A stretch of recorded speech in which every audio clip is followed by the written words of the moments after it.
لبيك اللهم لبيك لبيك।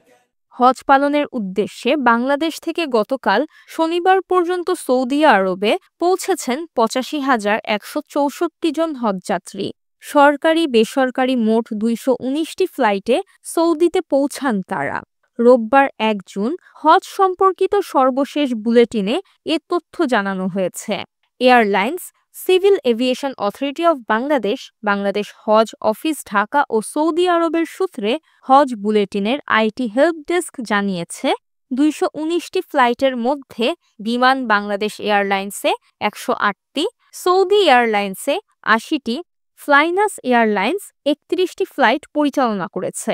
এর মধ্যে বিমান বাংলাদেশ এয়ারলাইন্সে সৌদি পৌঁছান ৪১,৯০২ জন হজযাত্রী, সৌদি এয়ারলাইন্সের ফ্লাইটে ৩০,৭৮৯ জন ও ফ্লাইনাস এয়ারলাইন্সের ফ্লাইটে ১২,৪৭৩ জন হজযাত্রী সৌদি পৌঁছান।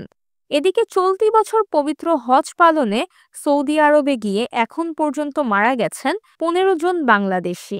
মৃতদের মধ্যে ১৪ জন পুরুষ ও ১ জন নারী। এর মধ্যে মক্কায় ৯ জন ও মদিনায় ৬ জন মারা গেছেন বলে জানিয়েছেন আইটি হেল্প ডেস্ক।